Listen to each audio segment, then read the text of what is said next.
Negosoi. Chat on.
Chat on.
Bismillahirrahmanirrahim.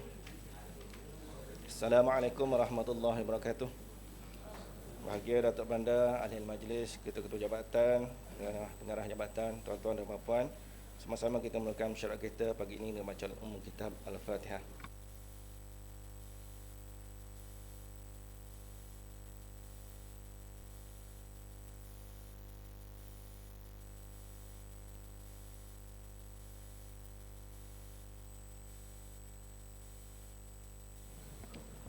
Agenda 1, doa oleh Datuk Banda. Dijemput Yang Berbahagia Datuk Banda untuk memimpin bacaan doa. Bismillahirrahmanirrahim. Alhamdulillah, dibuka mesyuarat pada pagi ini dengan menyebut nama Tuhan yang Maha Pemurah, yang Maha Mengasihani. Kepadanya terpulang segala puji-pujian, kepada Rasul-Rasulnya selawat dan salam kehormatan, kepada sekalian orang yang taatkan Tuhan. Ya Allah, ya Tuhan kami yang bersifat maha hikmah limpah keadilan, yang menanggung kewajipan ke atas pemerintah dan ahli-ahli majlis mesyuarat bagi mentadbir muslihat masyarakat pergaulan. Mudah-mudahan sentosa, aman, makmur, limpah kebahagiaan meliputi sekalian warga kota Kuala Terengganu.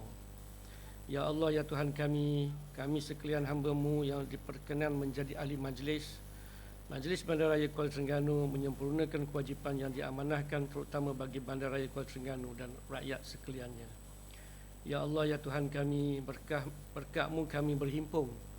Di pohon anugerahkan taufik-Mu, hidayah-Mu, di pohon menyuluh, memandukan pada ketika kami berunding, menimbang, bertukar fikiran pada segala perkara yang dibentangkan dengan saksama serta berkeamahan, menjunjung perintah dan kebesaran Tuhan.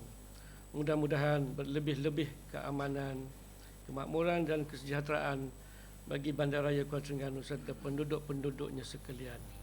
Ya Allah, ya Tuhan kami, di pohon doa kami diperkenankan. Amin ya rabbal alamin.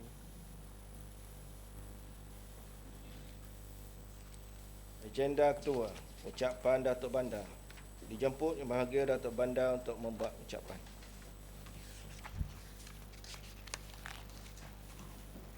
Terima kasih Yang Berbahagia Tuan Setiausaha. Assalamualaikum warahmatullahi wabarakatuh dan salam sejahtera. Alhamdulillahirabbil alamin wassalatu wassalamu ala sayyidina Muhammadin wa ala alihi wasallam.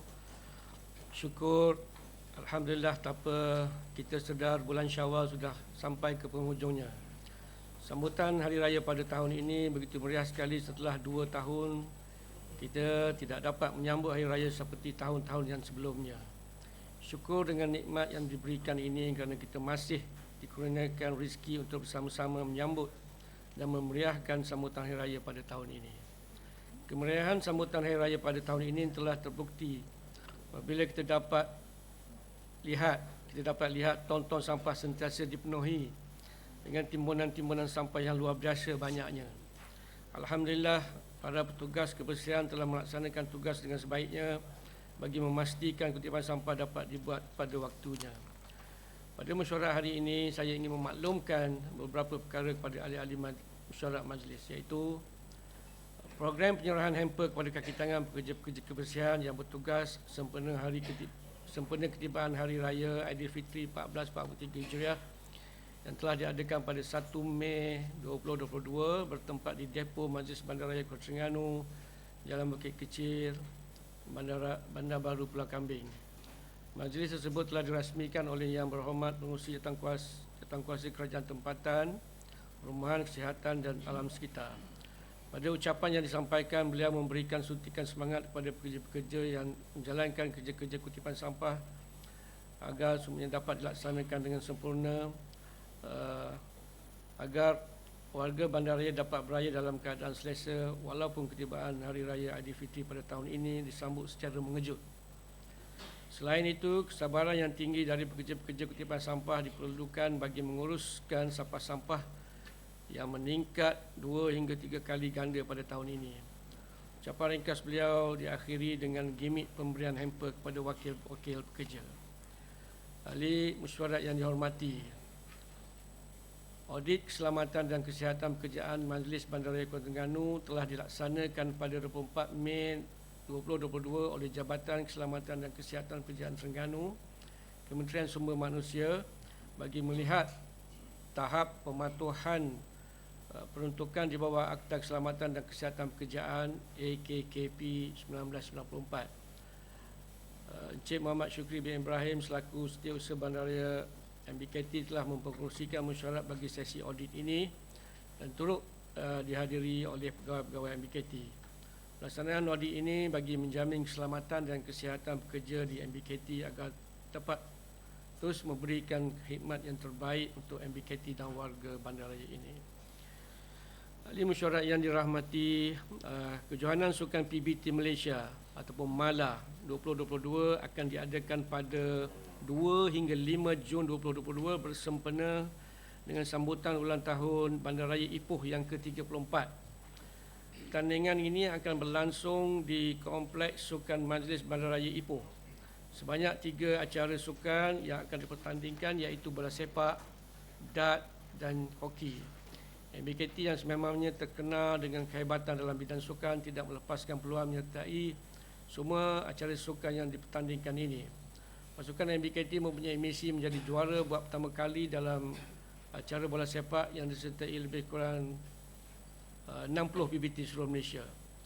Dalam acara sukan hoki pula, MBKT akan meningkatkan lagi prestasi daripada sebelum ini yang mana kalah di peringkat suku akhir. Tahun ini insya-Allah kita pastikan MBKT menjadi juara, insya-Allah. Demi menaikkan imej MBKT di peringkat lebih tinggi, MBKT telah melantik ikon sukan Encik Zakaria bin Abdullah, pengarah juruteraan dan infrastruktur awam mengetuai kontingen membawa cabaran kita di Ipoh Perak nanti. Sebelum itu tidak ketinggalan juga penyertaan MBKT dalam pertandingan anjuran Majlis Kebajikan dan Sukan anggota-anggota Kerajaan Malaysia atau lebih dikenali sebagai Maksat. Tahniah diucapkan kepada pasukan sepak takraw MBKT apabila berjaya mendapat johan dalam kedua-dua kategori yang dipertandingkan, iaitu kategori veteran dan kategori terbuka di peringkat Maksat Negeri Terengganu.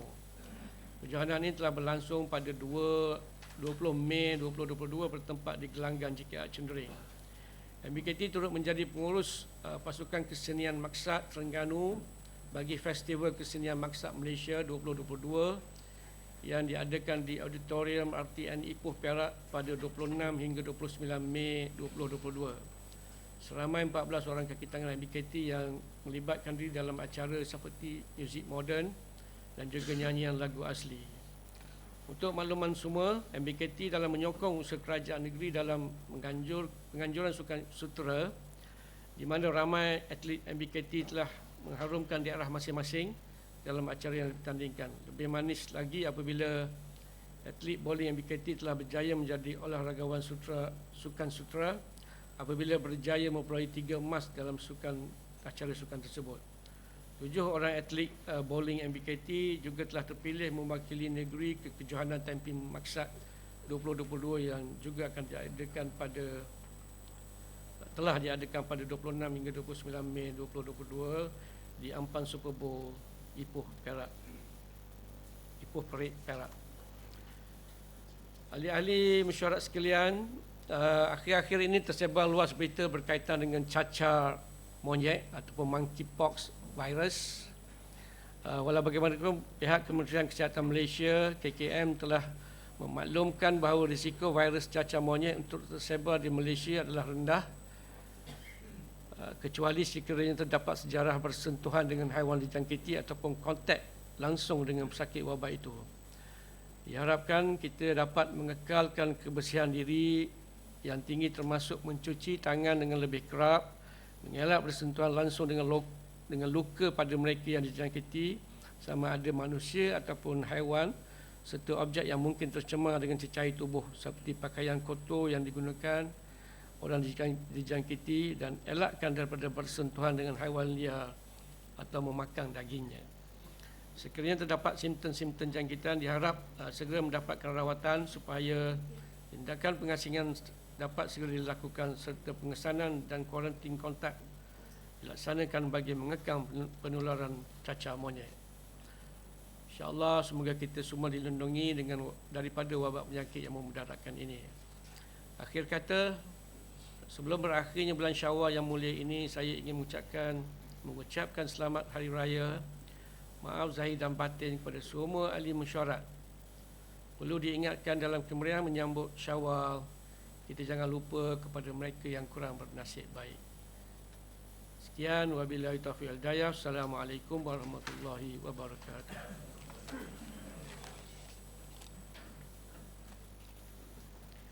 Agenda ketiga, pengesahan peringatan mesyuarat yang lepas, peringatan mesyuarat majlis bagi kali keempat bertarikh 28 April 2022. Kemukakan peringatan mesyuarat untuk disahkan dijemput Encik Khairuddin bin Muhammad untuk mencadang dan Encik Azmi bin Abdul Rahman untuk menyokong. Bismillahirrahmanirrahim. Assalamualaikum warahmatullahi taala wabarakatuh. Saya Encik Khairuddin bin Muhammad dengan ini mencadangkan peringatan mesyuarat yang lepas, peringatan mesyuarat majlis kali keempat bertarikh 28 April 2022 diterima. Bismillahirrahmanirrahim. Saya Azmi bin Abdul Rahman dengan ini menyokong cadangan tersebut. Terima kasih. Saya buka jika ada apa-apa pindaan.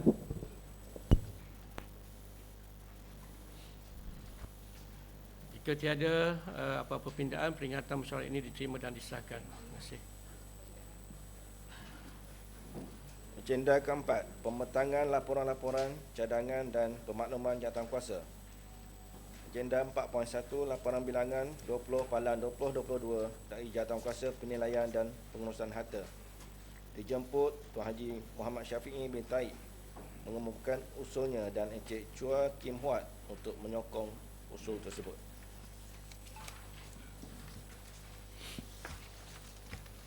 Bismillahirrahmanirrahim. Assalamualaikum warahmatullahi wabarakatuh.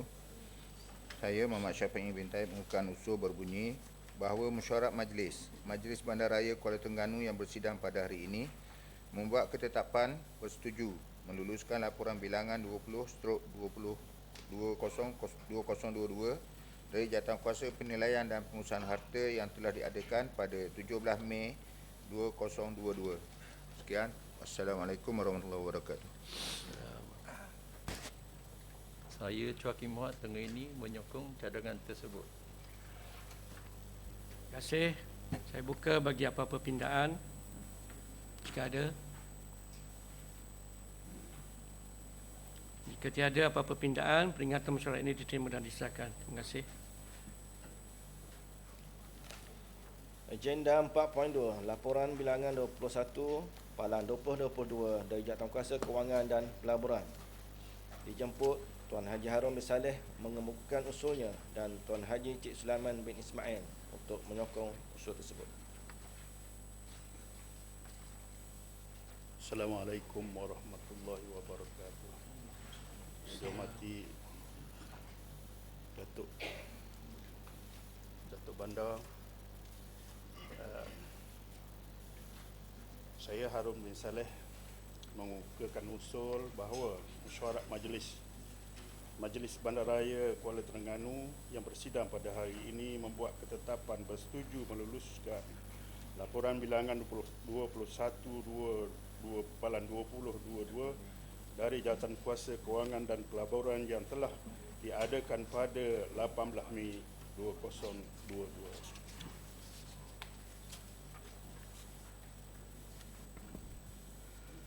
Bismillahirrahmanirrahim. Assalamualaikum warahmatullahi wabarakatuh. Saya Cik Sulaiman bin Ismail dengan ini menyokong cadangan tersebut. Terima kasih. Saya buka untuk apa-apa pindaan jika ada. Bismillahirrahmanirrahim. Assalamualaikum warahmatullahi wabarakatuh. Cuma di sini saya ingin membangkitkan satu perkara lah berkenaan dengan kes pembakaran sampah di tempat-tempat tong sampah lah oleh pekerja-pekerja pembersihan, kontraktor lah. Jadi saya harap dapat ada pemantauan oleh pihak MBKT, sebab kita tengok harta-harta MBKT ni akan rosok begitu lah. Jadi kita tengok kalau kita, dan saya dapat ada bukti gambar dan sebagainya untuk kita ambil tindakan lah supaya harta-harta kita yang kalau kita sedia ni boleh tahan lama. Wallahualam. Assalamualaikum warahmatullahi wabarakatuh. Kita take note lah, sebenarnya benda ni tidak dibincangkan. Okey, tapi kita take note lah. Terima kasih. Okey. So, kita teruskan. Assalamualaikum warahmatullahi wabarakatuh. Nak tanya sikit tentang ada muka surat 6 ni, kertas cadangan kawasan parkir untuk dijadikan pajakan medan. Mungkin kok boleh terang lebih lanjut lah tentang tu. Terima kasih.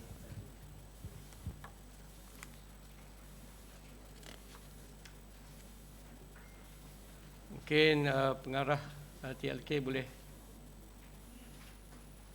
bagi penerangan dengan kertas kerja 3.4 tak? Boleh sila Puan Azmi.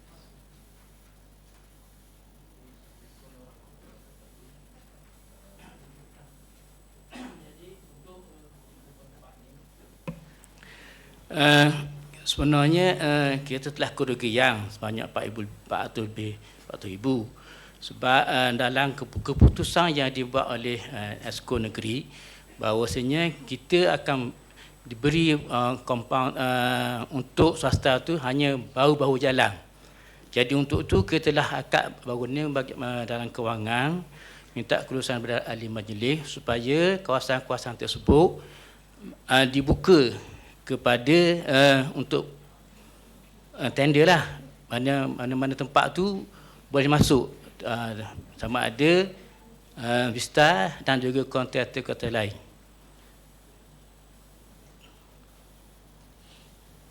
Itu saja.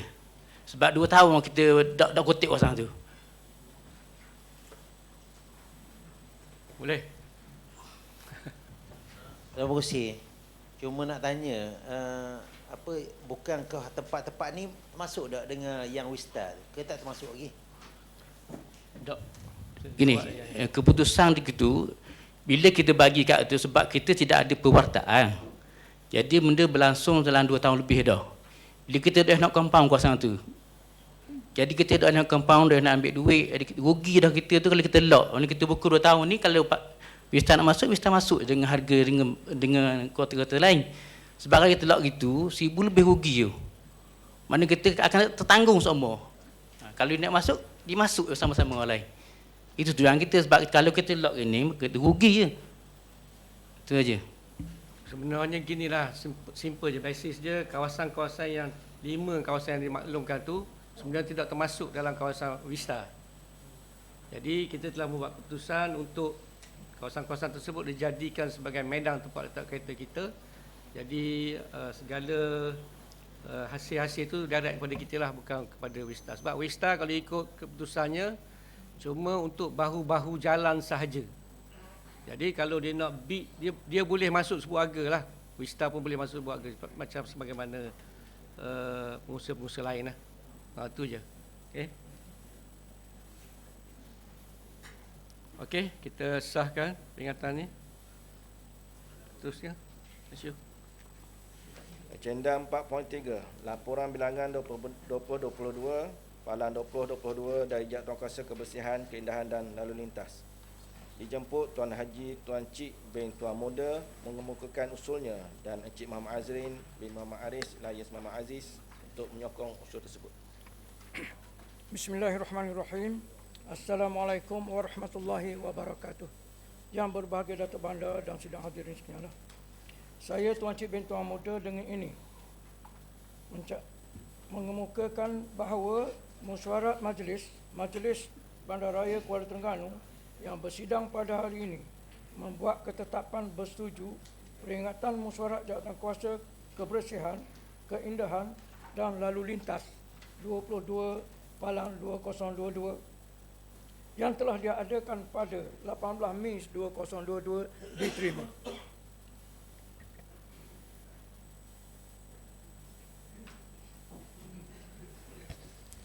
Assalamualaikum warahmatullahi wabarakatuh. Saya Muhammad Azrin bin Muhammad Aris dengan ini menyokong cadangan tersebut. Terima kasih. Saya buka jika ada apa-apa pindahan ataupun perbahasan.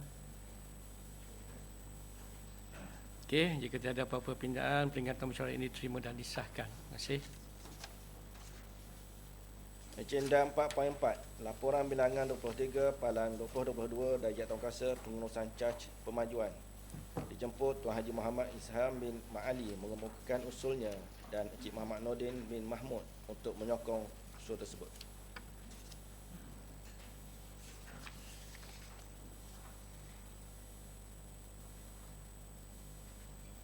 Bismillahirrahmanirrahim. Assalamualaikum warahmatullahi wabarakatuh. Saya Muhammad Izham bin Ma'ali bahawa mesyuarat Majlis Bandaraya Kuala Terengganu yang bersidang pada hari ini membuat ketetapan bersetuju peringatan mesyuarat Jawatankuasa Pengurusan Cah Pemajuan Majlis Bandaraya Kuala Terengganu laporan bilangan 23/2022 yang telah diadakan pada 11 Mei 2022. Terima kasih.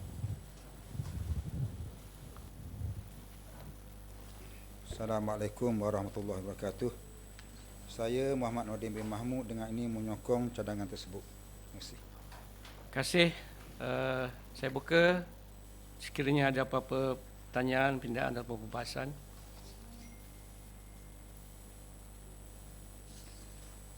Okey, jika tiada, kita terima laporan bilangan. Tak terima ni tau. Kita terimalah laporan daripada Jawatankuasa Pengurusan Cas Pemajuan. Terima kasih.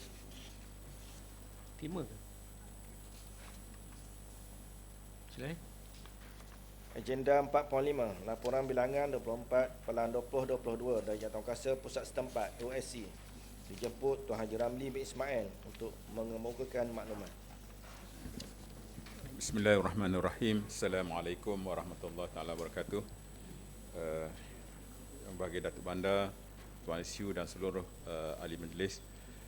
Saya Ramli bin Ismail mengemukakan makluman berbunyi bahawa mesyuarat Majlis Bandaraya Kuala Terengganu yang bersidang pada hari ini menerima makluman peringatan mesyuarat Jawatankuasa Pusat Setempat OSC laporan bilangan 24/2022 daripada Jawatankuasa Pusat Setempat OSC yang telah diadakan pada 13 April 2022 dan 24 April 2022. Terima kasih. Agenda 4.6, laporan bilangan 25/2022 dari Jawatankuasa Pusat Setempat OSC Notis. Dijemput Encik Ahmad Firdaus bin Muhammad alias Muhammad Hamdan untuk mengemukakan maklumat. Assalamualaikum warahmatullahi wabarakatuh. Saya Ahmad Firdaus bin Muhammad alias Muhammad Hamdan mengemukakan makluman berbunyi bahawa mesyuarat Majlis Bandaraya Kuala Terengganu yang bersidang pada hari ini menerima makluman peringatan mesyuarat Jawatankuasa Pusat Setempat OSC Notis laporan bilangan 25/2022 dari Jawatankuasa Pusat Setempat OSC Notis yang telah diadakan pada 17 Mei 2022. Sekian. Agenda kelima, pembentangan kertas mesyuarat. Agenda 5.1, kertas cadangan pengubahan rancangan tempatan daerah Kuala Terengganu 2035 dan rancangan tempatan daerah Kuala Nerus 2035. Kertas mesyuarat Majlis 3/2022.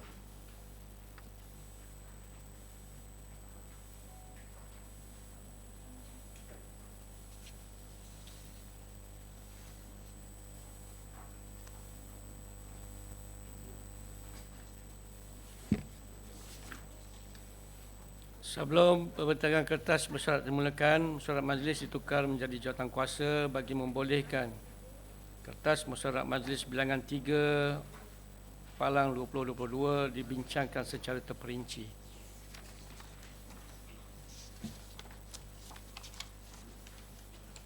Dipersilakan pengarah perancang bandar untuk memberi penerangan berkaitan kertas mesyuarat majlis bilangan 3/2022. Terima kasih kepada Tuan Setiausaha.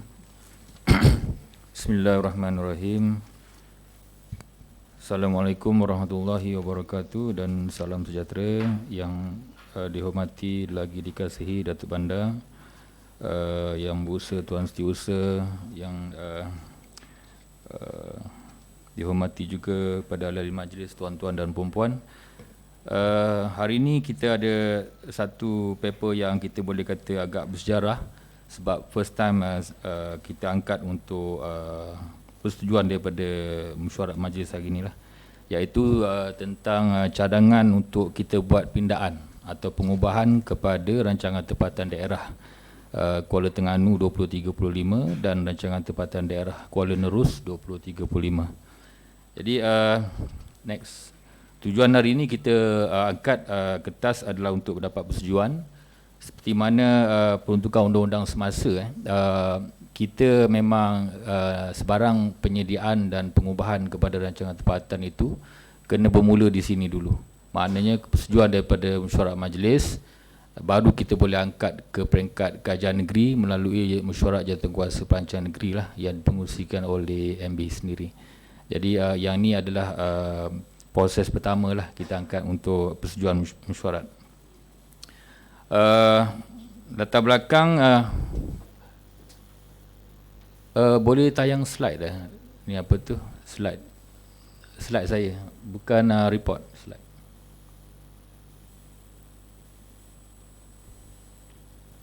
Okey, terima kasih. Kita pergi ke latar belakang. Seperti mana semua sedia maklum, rancangan tempatan daerah Kuala Nerus dan Kuala Terengganu, saya panggil ringkasannya sebagai RTD, next. Telah pun kita wartakan pada 2019 pada Disember, iaitu 19 hari bulan, yang mana kita guna pakai sehingga kini lah di peringkat kawalan kerusan pilihan pemajuan khususnya. Jadi dalam tempoh yang berlangsung 3 tahun lebih lah lepas pewartaan tu, kita hadapi banyak so-called tekanan pembangunan lah yang berlangsung selain berlaku perubahan dasar yang di peringkat negeri dan sebagainya. Nanti kita akan perincikan yang menyebabkan kita perlu kepada pengubahan. Sebab dari segi undang-undang menurut Seksyen 18, mana-mana pemajuan tidak boleh diluluskan kalau tidak selaras dengan rancangan tempatan yang diwartakan lah. Jadi apa-apa perubahan yang berlaku di peringkat negeri dan sebagainya, kita perlu membetuli maksud yang ada dalam rancangan tempatan berkenaan sebelum kelulusan oleh pihak BBT kita boleh keluarkan lah. Next. So ini antara asas kepada tujuan kita adakan pengubahan lah. Yang pertama, dari segi undang-undang tu sendiri memang membenarkan kita pada bila-bila masa pun. Walaupun semalam kita baru warta, hari ni kita nak pindah, boleh. Undang-undang membenarkan, dari segi undang-undang, Seksyen 16. Kuasa tu ada pada kita dengan persetujuan kerajaan negeri. Itu yang pertama, dari segi asas. Yang kedua, tekanan pembangunan khususnya zon padi lah. Memang ini antara yang cabaran terbesar lah. Semua pun maklum apa yang berlaku, orang nak tukar syarat, termasuk dalam zon padi dan sebagainya. Dan menyebabkan berlaku penolakan lah di peringkat pejabat tanah dan kita kalau yang nak angkat pecalok tu. Tapi bila kita rujuk balik manual yang ada di peringkat Jabatan Pertanian, memang dia membenarkan untuk menyemak semula zon-zon padi ni, iaitu kalau tidak ada tanaman padi dalam tempoh 3 tahun atau 5 musim berturut-turut. So kita guna asas inilah untuk buat pengubahan kawasan-kawasan padi. Yang ketiga, berlaku keputusan-keputusan yang dibuat di peringkat ESCO, khususnya pelubusan tanah yang bercanggah dengan rancangan tempatan. Hak ni pun kita membetulilah. Tak boleh, maknanya kalau nanti contoh dia dah keluar satu grant, lepas tu dia angkat permohonan pada kita dapati permohonan tu bercanggah dengan rancangan tempatan. Dari segi undang-undang tidak boleh keluar KM itu. Kebenaran rancang tidak boleh dikeluarkan. Jadi maknanya kita buat tindakan hari ini adalah satu langkah proaktif. Kita buat dulu pengubahan sebelum diangkat permohonan. Maknanya kita bantulah ni. Yang ketiga, next. Selaras juga dengan keputusan yang berlangsung di peringkat negeri, yang mana semua Datuk dan tuan-tuan sedia maklum, ada satu kajian yang sedang berlangsung untuk menyemak semula kawasan sekitar drawbridge. Macam mana impak pembangunan baru akan datang tidak menjejaskan focal point. Maknanya mercu tanda kita drawbridge ni tidak terhalang dia punya sudut pandang. Jadi sekarang ni sedang berlangsung peringkat akhir dah, diorang perunding telah dilantik. Jadi keputusan kerajaan negeri itu nanti kita inlinekan dalam pengubahan RTD yang kita akan buat nanti. Sekarang ni konsultan yang dilantik itu APUDG dan dia akan bentang kepada negeri bulan depan, saya dipahamkan, untuk pertimbangan dan kelulusan. Jadi apa-apa yang ada dalam kajian berkenaan kita akan masukkan untuk tujuan kawalan yang lebih baik dan legal.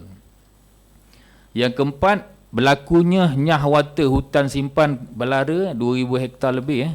Jadi kita kena selarah lah. Kan? Tak boleh lah nanti dia nak angkat pemajuan masalah. Bercanggah dengan rancangan tempatan kita. Dan yang seterusnya berkaitan dengan yang ni dasar baru, Datuk. Di peringkat negeri, saya nak share sedikit. Satu laporan kajian telah dibuat. Banyak isu di mana aktiviti pelombongan mineral, contoh macam emas dan sebagainya ni, tidak boleh diluluskan sebabnya didapati bercanggah dengan rancangan tempatan yang diwartakan di daerah-daerah. Jadi kita ni, jadi bila bercanggah tu, dia ada berkaitan dengan Jabatan Alam Sekitar. Alam Sekitar tidak boleh mempertimbang mana-mana kajian impak alam sekitar, EIA, kalau didapati tapak cadangan bercanggah dengan rancangan tempatan. Jadi di sini Datuk, kita buat satu paper, kita cadangkan pengubahan tu dalam bentuk satu dasar yang lebih mesra, iaitu tidak dilihat sebagai bercanggah. Sekarang ni dilihat bercanggah. Jadi yang arahan ni berlaku untuk seluruh daerah negeri Terengganu. Semua PBT dah ambil perjalanan untuk keputusan yang April yang berlangsung baru-baru ni oleh negeri. Dah lulus dah pun. MB dah setuju dah. Cuma di peringkat pentadbiran kita kena buat pengubahan lah. Okay, next. Seterusnya isu lain-lain kita ambil lah. Kita ambil peluang yang pengubahan yang besar-besar tadi tu. Kita ambil peluang untuk semak balik dasar-dasar kita di kawasan kuari, hutan, badan air. Nanti kita akan ada perincian. Sebab kalau kita tengok contoh, badan air ni termasuk laut, sungai, tasik dan sebagainya. Di peringkat negeri, dia dah ada satu kelulusan yang telah diluluskan pada Oktober tahun lepas yang dinamakan Garis Panduan Cele Atas Air. Maknanya, lepas ni ada orang nak angkat cele atas air Sungai Terengganu ni boleh. Tapi RTD bercanggah sebab kita zon situ air. Jadi, kita kena betulkan dulu dasar yang ada dalam rancangan tempatan kita bagi membolehkan pemajuan yang akan berlangsung nanti tu tidak dilihat bercanggah dengan RTD. Jadi kita ambil kesempatan hari inilah kita betulkan seiring dengan dasar-dasar yang dah berlangsung yang dibuat di peringkat negeri. Okay, next. Yang tu asas, yang ni kita pergi terus kepada cadangan. Yang isu padi tadi, kita ada pengurangan sebanyak 25% tu. Untuk makluman, kita dah buat rundingan. Kita buat ni bukan perancang seorang. Data-data yang melibatkan analisis ni kita libatkan various technical department termasuk Jabatan Pertanian lah dan JPS.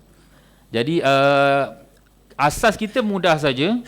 Daerah Kuala Terengganu, Kuala Nerus bukan jelapang padi negeri Terengganu. Jadi kita pro kepada pembangunan lah. Jadi kita dah setuju dah tu, kita semak balik kawasan-kawasan berkenaan, nanti kita ada detail. So total lebih kurang 25% pengurangan kawasan padi. Next. Ini kawasan-kawasan yang next. Ini contoh di Kampung Tualang, yang warna merah tu yang kita keluarkan. Kita cadang keluar. Kalau tengok apa yang berlaku di lapangan memang dah tak ada lah, disahkan oleh pertanian dan sebagainya. Next. Ni di Gelugur Kedai 100% kita keluarkan. Sempang masuk dari Padang Baru. Dulu memang aktif padi lah. Kawasan ni tak ada dah. Next, kita zone kepada kediaman. Ni di Tok D mengalir ke Kampung Undang pun kiri kanan tu kita nyah water juga. Next. Yang ni di Darat Batu Rakit mengalir ke Pecarotan pun ada sebahagian. Jadi kita keluarkan sebahagian saja. Sebahagian tu ada lagi, kita kekal lah. Next. Ni di Kampung Maras kita keluarkan sebahagian saja mengalir ke Padang Kemunting. Sebahagian saja. Next. Ni di Wakam Mesira mengalir ke Lingai, kita keluarkan sebahagian saja. Ni kita memang yang kita maklum tadi, kita dah buat rundingan dengan pertanian lah. Kita tak boleh nyah water semua sebab sebahagian ada masih lagi aktif. Dan kadang-kadang kalau kita teliti balik sempadan kawasan yang kita nyah water ni, dia dah mengambil kira sistem pengairan, tidak terhalang kepada lot-lot belakang lah. Next. So seterusnya isu tentang kelulusan yang telah dibuat pelupusan oleh Kajian Negeri kepada dua pihak, iaitu yang pertama tanah Hairunisa, yang kedua tanah yang telah disetujui lulus kepada tabung, belum lagi dapat grant, baru keluar 5A, tapi kita bantulah sekaligus. Cuma dia ada buat rayuan untuk bayaran pengurangan premium oleh lembaga tabung. Jadi dua-dua tanah ni semua maklum di Jalan Sutomo. Next. Keluasan lebih kurang 6 ekar lebih. Kita cadang kepada komersial.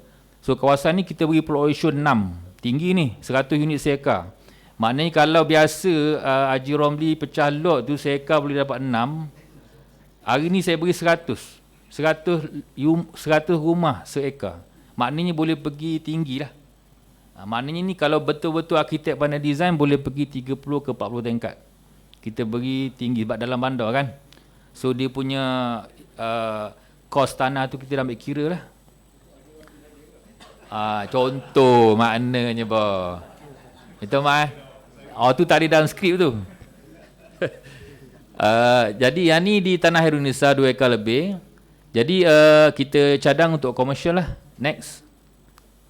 Sebelahnya tanah lembaga tabung lah. Belum diberi milik lagi sepenuhnya. Masih di peringkat rayuan pengurangan premium tanah. Dalam 4 ekar. Juga kepada komersial lah. Cuma saya maklum di sini peringkat awal. Tanah ni originally kita design untuk kolam tadahan banjir. Dia akan jadi transit kepada air yang turun daripada Jalan Tekukur pergi ke Paya Keladi. Jadi sekarang dah diberi milik. Cuma nanti di peringkat kawalan kerusakan plan, saya akan bersama technical team akan lebih hati-hatilah keperluan yang untuk isu banjir ni. Jadi kawalan ni akan lebih detail sikit lah. Saya khabar awal dulu ni. Dia tak boleh lah buat semua, mungkin sebahagian tu kena buat some open space dan sebagainya. Next. Seterusnya yang saya maklum tadi yang berlaku kajian di drawbridge. Kalau kita lihat bahagian kanan tu cadangan perubahan guna tanah tu, ada satu tapak masjid dulu asal di sini. Ini dulu tapak masjid di dekat sekarang ni ada sini yang dekat bulatan separuh ni tempat food truck. Ni ada tapak masjid cadangan asal telah ditukar kepada rekreasi sebab asas kita masjid Subhan Takir telah ada lah. Jadi yang ni nanti perubahan utama lah Datuk yang akan dibentang pada peringkat negeri. Secara dasar negeri setujulah peringkat awal tu. Jadi nanti dia akan mutamatkan dengan mesyuarat yang berkenaan. So ini perubahannya saya beri umum saja. Yang lain-lain tu dia bertukar daripada komersial contoh di sini kepada pembangunan bercampur. Asas dia perkenalkan satu guna tanah baru tu, dia nak ada elemen komponen kediaman dalam bandar ni. Dia tak nak nanti Terengganu ni malam jadi lengang. Dia nak orang ada tinggal dalam bandar. Sekarang ni diperkenalkan oleh perunding satu guna tanah baru iaitu pembangunan bercampur. Next. Ini perubahan-perubahan detail lah ni. Dia ada beritahu juga ketinggian ketinggian bagi setiap plot-plot yang berkenaan. Ni perubahan dia tu. Dulu yang komersial telah tukar kawasan lapang, institusi masjid tukar kawasan lapang. Ni detail lah ni. Saya rasa saya tak perlu palusi benda ni. Next. Ini detail juga. Ada jadual di bahagian kanan ni adalah cadangan ketinggian fizikal bangunan. Fizikal bangunan maknanya dia nak kawal mencu tanda kita drawbridge ni agar tidak terhalang dari sudut pandang lah. Jadi memang akan ada, yang masa kita bincang ni ada perdebatan lah Datuk. Tanah mahal tapi tak boleh pergi tinggi. Tapi kita meletakkan juga kepentingan drawbridge ni paling penting. Jadi maknanya nanti semua pihak kena tolak ansur. Contohnya kajian negeri bila nak lupus tu harga tak boleh mahal dan sebagainya. Yang ni antara rundingan-rundingan yang sedang berlangsung lah. Next. Ni kita juga masukkan juga bagi ahli majlis yang dalam mesyuarat OIC mungkin maklum, kita juga masukkan sekitar Masjid Abidin yang sebagai tapak warisan ni, kawalan ketinggian tidak melebihi menara, kita letak terus dalam ni untuk warta 34 meter dari aras laut. Sebelum ni kita buat kawalan dari segi peringkat pentadbiran saja tu. Jadi kita terus bind dalam ni warta teruslah. Next. Ni gambaran dia lah. Datuk, tuan-tuan dan puan-puan, gambaran perspektif projek yang akan berlangsung yang mana telah dikaji oleh semua pihak mengekalkan drawbridge dari sudut pandang sebagai ikon utama lah. So memang akan ada cabaran dia memang peringkat kelulusan plan di PBT. Kita lah, saya lah, OAC lah. Nanti dah beli mahal, nak tinggi, tak boleh lah. Ni dah pegang kat sini. Ni dah pegang kat sini ni. Nanti yang ni akan dimutamatkan di peringkat negeri lah. Saya beritahu umum saja ni. So a few parcel saja dibenarkan buat tower lah. Yang lain tu memang medium and low rise. Next. Yang ni yang nyahwata hutan simpan belara, dulu hutan simpan, dia nyahwata 2,000 hektar, kita tukar kepada pertanian lah. Memang dia ambil tanah ni untuk pertanian, so kita beri dia pertanian. Takkan kita nak bagi komersial tengah-tengah hutan ni. Kita beri pertanian. So tapi kita kena buat pengubahan ni. Kalau tak nanti ada isu di peringkat kawalan. Next. Ni yang isu yang saya khabar tadi. Ini cadangan dasar baru lah tu, yang dia akan kepada development lah. Kalau dulu kita sebenarnya isu utama kita ni, kita tak tahu sumber mineral kat mana. Dia ada tapi dia tak berapa accurate. Jadi benda ni Datuk, maklumat ni dia sentiasa datang dan pergi. Jadi bila kita tak ada dasar yang umum macam ni, yang saya kata ni, kita boleh benarkan di semua zon guna tanah. Maknanya ada je kawasan rumah Pak Harun, Kajang boleh buat pengambilan. Contoh. Maknanya gitu. Tak boleh kata, Pak Harun kata, ni tak boleh melombong. Sebab apa tak boleh melombong? Sebab guna tanah water RTD saya kediaman. Gitu. Jadi dengan ada dasar baru ni, dia pro kepada maksud pelombongan lah. Sebab hasil pelombongan ni bantu negeri juga. Jadi sekarang ni, yang berlaku di lapangan sekarang, ikut dasar semasa, tak boleh lombong. Lombong hanya dibenar di kawasan pertanian dan lombong saja. Jadi kita tak tahu emas kat mana lepas ni, kuazar kat mana lepas ni. Jadi kita kena ada satu dasar yang lebih mesra dan dinamik. Jadi kita perkenalkan dasar ni tu, kecuali di HSK. Kalau ada di HSK, option yang paling mudah nyahwata HSK tu. Itu option dia. Kita cadang gitu. Yang lain-lain tu detail lah. Okay, next. Kuari pun sama Datuk. Kita sebenarnya, kita jumpa di peringkat kawalan ni, kuari yang di zon atas tanah persendirian. Rupanya sebelum ni kita ingatkan tanah tu milik kerajaan yang dapat permit melombong. Contoh di Kuari Bukit Jong, sebenarnya ada sebahagian besar tu ada tanah milik bersendirian. Maknanya pelombong dia sewa atau pajak dengan pemilik tanah. Isu timbul bila mana sebahagian pemilik tak nak buat lombong tapi dia nak buat rumah. Jadi bercanggahlah dengan RT kita. Kita zon dia untuk lombong. Jadi kita buat satu dasar yang kita nampak sedikit loose lah. Mudahkan kita nak bergerak. Kalau kita dasar kita rigid sangat, di peringkat kawalan nanti dilihat bercanggah. Jadi masalah. Jadi kita cadang satu dasar yang lebih fleksibel. Macam yang dipaparkan. Next. Zon guna tanah hutan pun sama. Yang ni pun saya rasa sebahagian ahli majlis ada berjumpa dengan saya, isu-isu rayuan yang berlangsung. Jadi kita buat satu dasar Datuk. Sebelum saya cerita pasal dasar ni, kita beritahu kenapa kita zon suatu tanah tu hutan. Satu, kawasan tu tak ada population. Yang kedua, kawasan tu berbukit. Jadi kita buat satu dasar baru. Maknanya kalau dia boleh bukti berdasarkan pelan analisis kecurunan, tanah dia tu kurang 25 degree. Sudut dia lah, kecurunan dia tu. Kita benar tertakluk kepada syarat-syarat kejuruteraan yang ketat lah. Sekarang ni kalau bila zon hutan je tak boleh dah, tak boleh pecah lot. Jadi bila kita buat pelan zon ni sebenarnya dia umum tau. Dia tak berapa accurate sangat. Kita dapat maklumat pelan kecurunan ni daripada JMG, Jabatan Mineral dan Geosains, tapi kadang-kadang tak berapa accurate. Jadi bila ada permohonan yang lebih detail, diangkat detail kepada kita, dia bekalkan kepada kita satu maklumat tapak, kita dapati tak adalah cerun sangat. Jadi tak boleh lulus juga sebab bercanggah dengan zon hutan. Jadi kita buat satu dasar yang lebih fleksibel sedikit, membantu dua-dua pihak lah. Kita pun mudah, pemilik tanah pun dapat majukan tanah. Jadi kita cadangkan seperti mana yang dipaparkan, iaitu kalau slope yang ada di tapak yang sedia ada sebelum dibuat kerja-kerja tanah tu kurang 25 degree, kelas 2 lah, kita benarkan. Dan kalau tanah kerajaan, kita tolong. Tanah kerajaan boleh buat, tapi takluk juga pada kerja-kerja kejuruteraan yang detail. Ini yang cadangan kita, dan kita nyatakan terus, maknanya kalau adalah Haji Azmi tanah 5 ekar kawasan kita, dia nak pecah kawasan bukit, dia boleh buat banglo saja. Tak boleh nak buat semi-D ke teres, tak boleh. Tak boleh. You buat banglo je. buat malu saja. Siapa yang depan saya ni memang saya tuju lah ni. Maknanya gitu. Kita pergi density rendah. So pembangunan di lereng bukit tu dia adalah detail kita punya kawalan GP ni. Dia akan ikut terrain. Kurang kerja-kerja tanah hak tu detail lah. Ini contoh lah saya beri gambaran contoh. Pembangunan di lereng. Dia tak boleh dah tarah tu. Ini contoh. Next.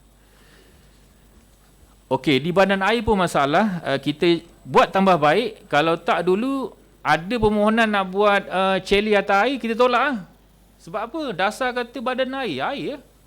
Jadi bila negeri dah setuju terima pakai GP chalet atas air ni, kita terpaksa betulkan RTD kita.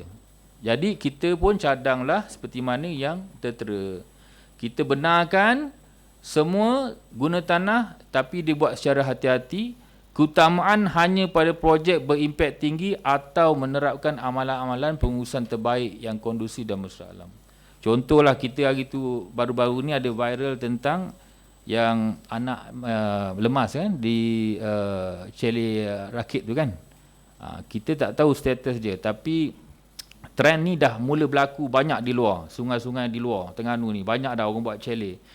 Isu dia ni yang kita buat kawalan ni isu discharge air tu dengan keselamatan tu. Macam mana air buangan dia rawat, benda-benda gini lah. Kalau dia boleh buat best practice, kita sokong lah. Jadi kita buat satu dasar umum yang pro kepada development selaras dengan GP yang negeri dah setuju terima pakai. Ini cadangan kita, Datuk. Next. So rumusan dia, proses pengubahan RTD perlu selesai sampai warta baru KM boleh keluar. Contoh, lembaga tabung di Jalan Stormore nak angkat pelan KM, kita tak boleh timbang pun kalau bercanggah selagi mana RTD baru tidak diwartakan. Tak boleh, kena tunggu. Kena tunggu. Ini undang-undang punya ketetapan. Kita maklum di sini. Jadi cuma yang ni kita buat satu kelainan sikit, Datuk. Ni tempat lain tak buat. Saya cadangkan begini, nak pro kepada pemilik tanah ni. Permohonan syarat tanah di zon pertanian padi yang kita nyah warta. Ni Tuan DO mungkin selalu jumpalah isu ni. Kita nak sokong untuk permohonan tukar syarat. Walaupun warta belum selesai, kita nak sokong permohonan tukar syarat tu. Sebab tukar syarat ni bukan KM. Yang kita kata KM tak boleh keluar ni untuk kes-kes pemajuan yang ditafsirkan sebagai pemajuan menurut akta saja. Tukar syarat bukan. Jadi permohonan tukar syarat kita nak show hari ni boleh disokong dan diluluskan, tetapi pecah lot tak boleh sehingga perwataan RTD dibuat. Ni kita nak cadang lah. Sebab proses ni plus minus dalam 1 tahun. Kita daripada pengarah Plan Malaysia Negeri, kita cuba buat special exercise 5 bulan untuk pengubahan ni. Tapi kita ambil lah 1 tahun lah untuk proses perwataan tu. Jadi maknanya permohonan tukar syarat yang akan dibuat di Pejabat Tanah, proses dindong nak bayar premium mungkin setahun juga. Jadi sempatlah. Maknanya nanti diangkat pecah lot, tanah tu dah dah convert. Maknanya gitu. Ini kita cadang special sikit hari ni. Datuk Ngusi, cadangan tu nampak macam bagus. Tapi dalam realitinya kebanyakan tuan-tuan tanah dia akan buat permohonan serentak, tukar syarat dan juga pecah sepadan serentak 124. Jadi yang tu banyak masuknya. Jadi kalau kita buka untuk tukar syarat pun saya rasa bolehlah, tapi in practicalnya memang dia akan permohonan secara serentak. Jadi kita terpaksa hanging jugalah. Terima kasih Tuan DO. Betul, pemajuan tanah ni dia boleh buat serentak dengan PBT melalui permohonan atas tajuk tukar syarat dan pecah sepadan lah, serentak. Tetapi ada juga kes-kes yang kita masih terima until now, permohonan tukar syarat saja. Kadang-kadang dia bukan nak buat pemajuan. Ada macam-macam reason daripada pemilik tanah ni. Dia nak tukar dulu. Bila dia nak pecah, dia pun tak tahu. Jadi dia kata biasa yang kita dengar, takut kerajaan nak buat pengambilan, dia kata. Itu antara yang sering kita dengar lah. Jadi kita tidak menyekat mana-mana pemilik tanah nak buat mengikut saluran mana. Kalau dia nak angkat melalui PBT, boleh tukar syarat dan pecah sepadan. Kalau dia nak angkat melalui pejabat tanah, boleh tukar syarat saja. Jadi yang kita cadang kat sini yang tukar syarat saja. Bukan yang peringkat KM kita. Cadangan kita lah. Lepas tu yang seterusnya isu bajet. Ya, pandangan DO tadi sebut tu pasal biasanya orang buat pecah luk tukar syarat pecah luk sekaligus. So bila kita buat rancangan ni, kita tak benar tu pecah luk cuma tukar syarat saja. So kalau berlaku macam disebutkan tadi macam mana? Selagi arti kita tolak lah. Tolak. Kita tolak. Sehingga pewartaan selesai. Saya akan buat tadi kan? Kita nasihat dia masuk tukar syarat lah. Je. Okey. Kalau diangkat sebelum water selesai, kita tolak lah. Maknanya gitu. Sebab saya maklum tadi, Seksyen 18 jelas mengatakan tidak ada boleh pemajuan kalau bercanggah dengan rancangan tempatan. Dia tak boleh. Isu bajet untuk pengubahan ni ada bajet Kita bagi paling minima ni 50,000. Kita dah sit down dengan Plan Malaysia, 50,000 kita perlu. Tapi jangan risau Datuk dan tuan-tuan serta puan-puan, sebab bajet ni dah lulus peringkat negeri masa dia pentang paper dasar sumber mineral tadi. Yang April tahun ni. Datuk. Jadi kita taklid terus, tumpang terus dalam tu untuk proses pengubahan. Jadi cumanya saya ada last sentence tu saya minta ihsan lah. Takut ada burst. Jadi kita nak cadang ambil sikit. Kalau ada burst, kita tak tahu ni besi naik lah apa lepas ni. Contohlah kan. Maknanya kita cadang minta persetujuan majlis hari ni ambil sedikit daripada kutipan hasil cas pemajuan. Walaupun cas pemajuan punya TOR kata tidak boleh guna untuk rancangan pemajuan punya kajian, tapi hari ni kuasa masih diletak kepada mesyuarat majlis. Hari itu panduan saja. Maknanya kita jangka mungkin antara 5 ke 10,000 je. Maknanya gitu. Jadi kalau ada burst saya tak payah angkat lah. Kalau cukup tak payahlah. Maknanya gitu. Semua negeri dapat 50,000, semua daerah. Marang dapat 50, Kemamar dapat 50. Masa dia present 17 April lagi tu. Seluruh daerah kena pindah RTD. Sebab nak menghalalkan aktiviti pelombongan sumber mineral. Sebab sekarang ni pelabur tak boleh masuk. Kajian EIA pun tak boleh buat. Sebab bercanggah dengan RT. Jadi special approval daripada negeri dah dapat April lagi tu. Semua daerah kena buat pengubahan. So kita tumpang. Gitu. Jadi itu saja Datuk. Ada lagi habis tak? Cik Di, dalam kes ni mana hak mineral tu kita masuk sekali ke tidak? Ke memang dah ada sebelum ni? Masuk sekali. Nanti paper ni saya akan present kepada negeri juga. Cuma nanti asas pengubahan tu tadi kita simplify lah untuk masuk mineral tu. Sebab mineral punya asas pengubahan tu dah dibentang. Yang masa April lagi tu. Sebab kalau kita selitkan benda ni, kalau atas dasar negeri tu memang betul. Tapi kalau saya dasar teorinya, sebab RTD kita pada tahun 2019, 2020, 2021 PKP dan tidak ada banyak perubahan dari segi pembangunan dan orang buat pecah luk secara besar-besaran pun memang tidak berlaku lagi kalau saya dasarnya. Sepatutnya kalau dalam RTD pengubahan ni kebiasaannya paling-paling awal pun dalam 5 tahun sebab kita dah ada masa dia, period dia kita buat kan RTD ni kan. So kalau perancangan kita 2 tahun ni saya rasa terlalu awal lah. Tapi kalau atas dasar mineral ni kita slot in-kan semua sekali, alhamdulillah lah. Itu je. Terima kasih Tuan SUB. Macam yang saya lapor tadi di peringkat intro tadi, dari segi undang-undang, kita balik pada undang-undang. Undang-undang kata PBT boleh pada bila-bila masa, Seksyen 16. Jadi bila kata bila-bila masa tu, dia tak ada satu penghususan.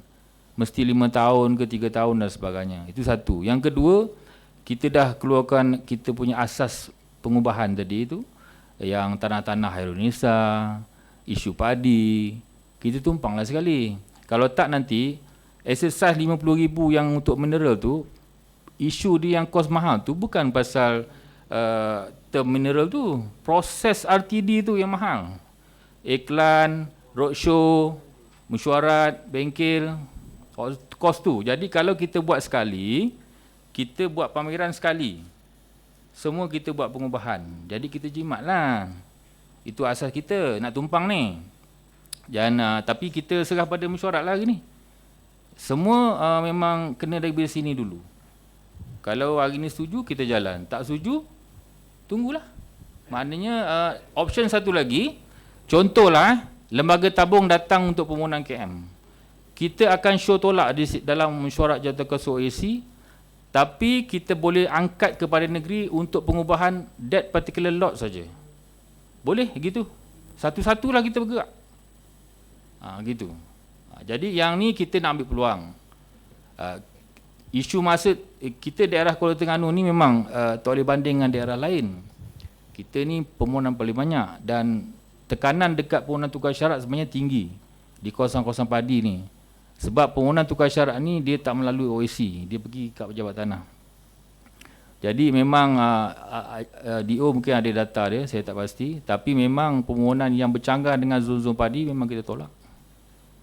Di lapangan gambar kita dah tunjuk, tak ada pun padi dah. Kita pun dah buat rundingan dengan pertanian. Pertanian pun dah setuju kawasan-kawasan berkenaan. Jadi hari ni memang saya hanya jalankan kerja saja untuk maksud pengubahan. Selebihnya memang atas jawatankuasa lah. Terima kasih. Datuk Musi, Datuk Musi, nak tambah sikit apabila kawasan-kawasan padi akan dinyawartakan, yang disebut tadi kawasan Pengadaan Baru, Gelugor, Undang, apa benda, Kedai Buluh, dan kalau kita buka seluasnya nanti akan naiklah semua rumah kawasan berkenaan. Saya nak relate dengan kawasan lapang. Jadi kalau ada planning yang boleh kita masukkan dalam kawasan-kawasan berkenaan, satu kawasan-kawasan lapang yang mungkin kita nak proses pengambilan balik dan sebagainya, kita kena pelok selalu dalam RTD kita ni. Saya takut apabila kita open tanpa had nanti, tak ada lah. Memang akan jadi kawasan rumah belaka. Semua kawasan padi berkenaan. Jadi dari segi kualiti alam sekitar lah, ada aspek itu. Mungkin JD boleh tengok balik. Okey, terima kasih Tuan DO. Sebenarnya untuk seluruh daerah di Terengganu, hanya daerah di bawah jajahan MBKT saja kita buat kawalan lebih ketat untuk syarat penyediaan kawasan lapang, iaitu mana-mana pemajuan yang lebih 1 hektar ke atas kena. Kalau daerah lain, Dungun, player tahu ni, Dungun, Marang dan sebagainya, Setiu Besut, Kemaman, semua 5 ekar ke atas. Kita 1 hektar je bersamaan 2.5 ekar. Maknanya kita memang dah kecilkan pemajuan kita punya skala tu yang bagi pengenaan syarat kawasan lapang. Itu option dia. Option lain, kalau berlaku satu isu besar di lapangan, penduduk padat, kawasan lapang tak ada. Option lain boleh melalui pengambilan. Boleh, pengambilan tak ada masalah. Option 3, kita earmark tanah-tanah kerajaan untuk dijadikan kawasan lapang. Which is jarang kita dengar. Ada, jarang. Tapi boleh, kuasa tu ada pada negeri. Jangan beri semua perumahan contohnya. Kita berilah sikit untuk kawasan lapang. Contohnya gitu. Jadi itu antara option lah untuk kes-kes yang dibangkitkan lah. Terima kasih. Musi, saya rasa nak minta tambah penjelasan sikit lah. Nyah wartaan ni kepada warta baru tu ada masa juga ke? Boleh selalu ke? Itu takut 2-3 tahun pula kita nak maju apa, dia menyebabkan penilaian tu nak nilai, nak merancang tu, nak perlu dia ke situ, ada masa sangat Pak. Terima kasih. Yang bagi Datuk Bandar nak ada pertanyaan sikit lah, mungkin minta penjelasan lah, sebab ada komen sikit. Macam ialah satu yang warta kita ni satu baru lagi kan. Yang kedua, adakah perlu kita buat keputusan segera sebab dia melibatkan kos ni. Kos dia RM50,000 ni. Kos dia. Jadi kalau kita luluh hari ni, maknanya kita tengok anak ubah pula, RM50,000 pula. Jadi kena fikir 2-3 kali lah kan. Kalau bukan saya kata nak tolak, tapi kalau boleh kita lumatkan sikit dia punya pinjangan. Tambah memanglah kita bincang dalam kita tukar pada mesyuarat jawatankuasa, tapi perbincangan tu macam campur dengan nak majlis raya pula lagi. Jadi kau bimbang dalam keadaan cepat-cepat kita buat keputusan kan. Kemudian akan datang nak pindah pula. Jadi orang nampak kerajaan ni keluk-kelek keluk-kelek, kejap gitu, kejap gini kan. Jadi bimbanglah. Wallahu alam. Saya tambah sikit mungkin kita kurang makluman apa yang berlaku di luar Terengganu. PBT yang sering buat pengubahan ni macam area di Selangor, Johor, dia bergerak melalui permohonan KM. Minta maaf cakap lah, ada permohonan KM yang bercanggah tapi ada tekanan. So option dia pengubahan. So boleh kata setahun tu Tuan PU boleh tahu, kadang-kadang ada 3-4 kali. Tapi untuk lot berkenaan lah, dia bergerak by lot. Lot mana yang ada tekanan untuk yelah maknanya nak bagi dulu lah. Tapi bercanggah. So dia akan bergerak cara gitu. Sebenarnya pengubahan ni bukan satu yang kita kata weird pelik, bukan. Dia memang dibenarkan dari segi undang-undang dan berlaku kerap dan agresif di luar. Memang berlaku. Cuma tadi yang Tuan Haji Izam maklum tadi, saya ulang balik, bajet daripada negeri dah lulus kepada semua PBT di Terengganu. Pada ketika itu, April 17 hari itu, untuk proses pengubahan bagi menyediakan dasar yang lebih mesra untuk aktiviti pelumbungan mineral. Saya dah kata tadi, jadi 50,000 dah ada dah. 50,000 tu bukan pasal kos apa, kos publicity dan sebagainya. Kos iklan di akhbar, kalau ikut kadar dulu 10,000. 2 hari iklan. 2 hari iklan di akhbar utama ni wajib menurut undang-undang. Hak tu 10,000 dah. Lepas tu logistik, kalau ada mesyuarat bantahan kita akan panggil pembantah. Hak tu ada urusan logistik semua dan sebagainya, printing. Hak semua dalam lingkungan 50,000. Jadi isu kos bukan daripada sini, negeri pun dah setuju dah. Bukan duit kita, duit kerajaan negeri 50,000 kepada semua PBT di Terengganu. Assalamualaikum. Saya rasa Cik Edi dah beri penjelasan yang lebih jelas tadi tu. Jadi saya mencadangkan supaya kertas ini disokong. Saya pun sokong.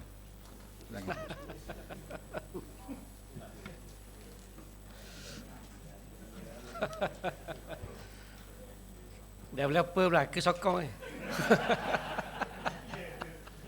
Aja dia neutral tu. Saya pun tidak melihat benda ni sebagai satu tu lah, sebab keperluan semasa. Okay? Sebab tekanan-tekanan ni kadang-kadang dia orang kata macam padang kemunting. Belah Halik Noh, belah Halik sana jalan tu lepas nak buat rumah. Belah kita ni tak lepas.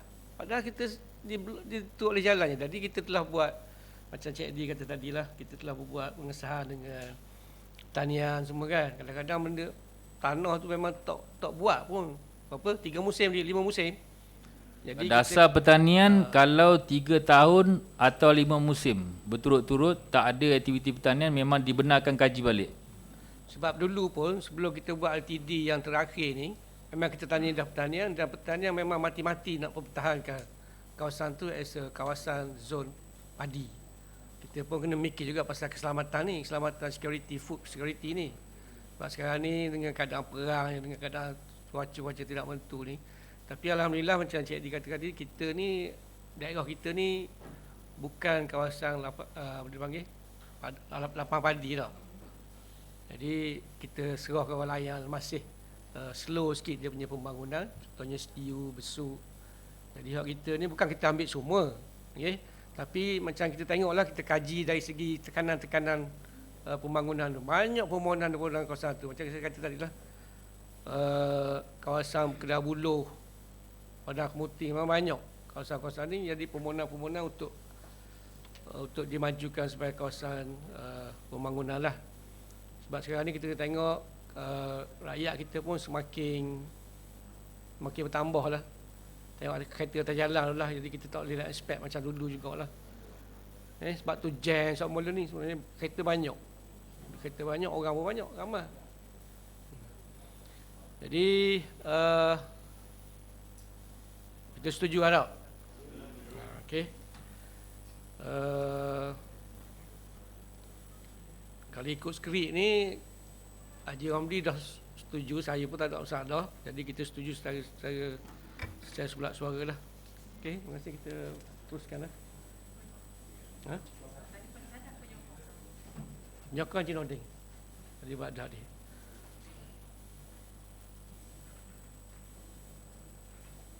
So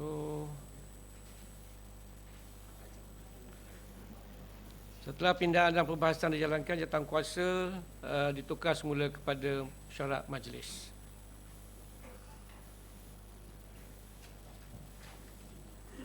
Okey, Syu. Agenda ke-6, ucapan penangguhan. Dipersilakan Ketua WIT Tuan Haji Ramli bin Ismail untuk membuat ucapan penangguhan. Bismillahirrahmanirrahim. Assalamualaikum warahmatullahi taala wabarakatuh. Yang bahagia Datuk Bandar, Tuan SU, seluruh ahli majlis, pengarah-pengarah dan seluruh pegawai-pegawai MPKT. Saya mengambil kesempatan masa yang singkat ini untuk membuat sedikit ucapan sebagai mungkin ucapan terakhir sebagai ahli majlis selepas 4 tahun berada dalam MBKT lah sebagai ahli majlis. Jadi kesempatan ini saya nak mengucapkan berbanyak terima kasih dan perhargaan kepada Datuk Bandar dan seluruh pengarah-pengarah yang sama-sama kita berada dalam mesyuarat pada setiap bulan lah. Dan pada kesempatan ini juga saya memohon maaf lah di atas segala apa yang berlaku, gurau senda dan sebagainya. Sesungguhnya berada dalam MPKT sebagai ahli majlis memberi peluang yang banyak untuk kita belajar dari segi segala kaedah perancangan dan sebagainya. Jadi di atas peluang yang telah diberi ini, saya sekali lagi mengucapkan ribuan terima kasih kepada seluruh warga MPKT. Akhirnya saya mengucapkan wabillahi taufiq wa hidayah. Wassalamualaikum warahmatullahi taala wabarakatuh.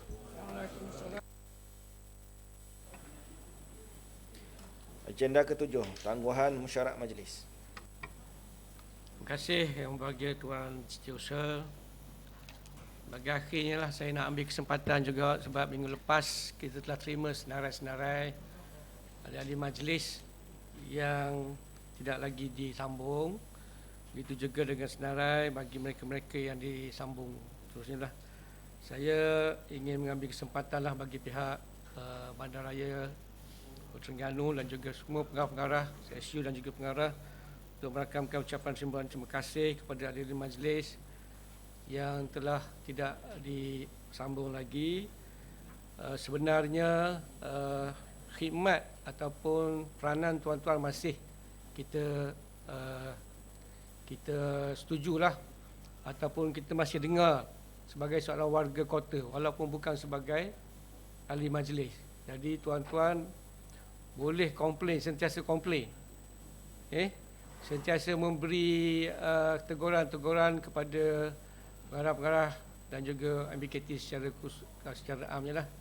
Untuk cuma satu saja kita punya matlamat untuk memberikan khidmat perkhidmatan yang terbaik kepada warga kota kita. Okey. Jadi saya mengalu-alukan sekiranya ada saranan-saranan ataupun pandangan-pandangan yang boleh membantu Bandaraya Kuala Terengganu bergerak seiring dengan pembangunan yang kita cadangkan ini. Kepada ahli-ahli majlis yang akan meneruskan kedudukan sebagai ahli majlis untuk penggal dan seterusnya, saya ucapkan tahniah. Dan sebagai mana biasalah kita expect ataupun kita jangkakan, kita minta, kita pohon meneruskan jawatan sebagai ahli majlis ini dengan penuh dedikasi dan memberi tugasan yang bermakna lah. Saya rasa itu saja. Saya ambil kesempatan untuk mengucapkan selamat Hari Raya dan jemput kita beraya di luar sana. Sekian wabillahi taufiq wal hidayah. Assalamualaikum warahmatullahi wabarakatuh.